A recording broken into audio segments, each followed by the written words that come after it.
ব্যান্ডেল থেকে নিখোঁজ বাংলাদেশের যুবক ক্যান্সারের চিকিৎসা করাতে এসেছিলেন কলকাতায়।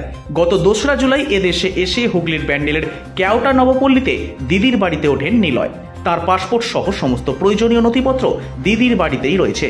চিকিৎসার জন্য বাংলাদেশ থেকে ভারতে এসে নিখোঁজ 19 বছরের নিলয় সাহা। তার বাড়ি বাংলাদেশের শরীয়তপুর জেলার পালং থানার গঙ্গানগর গ্রামে। কলকাতার ঠাকুরপুকুর ক্যান্সার রিসার্চ সেন্টারে চিকিৎসা চলছিল তাঁর। রবিবার দুপুরে 2 দিদির সঙ্গে গোপীনাথপুরের ঠাকুর বাড়িতে মানসিকের পুজো দিতে গিয়েছিলেন ওই যুবক। সেখান থেকেই নিখোঁজ হয়ে যান বলে খবর।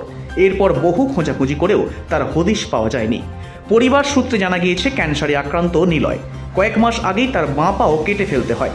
বর্তমানে ক্র্যাচ নিয়ে চলাফেরা করেন তিনি।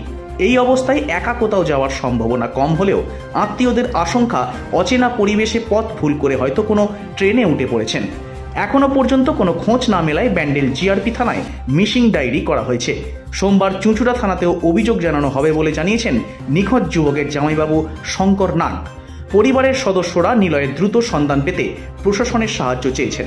তার শারীরিক অবস্থা বিবেচনা করে দ্রুত পদক্ষেপের অনুরোধ জানিয়েছেন তারা। নিলয় সাহার নাম, বাড়ি বাংলাদেশ, গ্রাম গঙ্গানগর, থানা পালং, জেলা শরীয়তপুর। ওখান থেকে ইন্ডিয়ায় আসে চিকিৎসার জন্য। সরোজগুপ্ত ক্যান্সার হসপিটালে চিকিৎসা চলছিল। পাটা কেটে আপনার পয়লা বৈশাখের পরের দিনকে পাটা কেটে বাদ গেছে। বাদ দেওয়ার পরে আমরা বায়োপসি করেছি, সেখানে সারকোমা ক্যান্সার রয়ে গেছে। ডাক্তাররা সিদ্ধান্ত নিলেন একে কেমো দিতে হবে। 2খানা কেমো দেওয়া হয়েছে। দেওয়ার পরে বাড়ি চলে গেছিল। বাড়ি যাওয়ার পরে এই মাসের 2 তারিখে এসছে। আসার পরে আবার কেমো দেওয়ার কথা আছে। আমরা হসপিটালে নিয়ে যাব। তার মধ্যে আমাদের এক আত্মীয় ছিল গোপীনাথপুরে বড়মার বাড়িতে আছে, পুজো দিতে এসেছিল। ওখান থেকে 2 দিদির সাথে নিয়ে এসেছিল। দিদিদের বসে রয়েছে, তা গাড়িতে ও বসছে, বলে আমি গাড়িতে একটু বসি। দিদিরা পুজোর ওখানটায় রয়েছে। তা ওখান থেকে ও আস্তে আস্তে কোথায় চলে গেছে। তারপর থেকে আর পাচ্ছি না আমরা খুঁজে। আমরা সবাইকে সব জায়গায় খোঁজাখুঁজি করছি।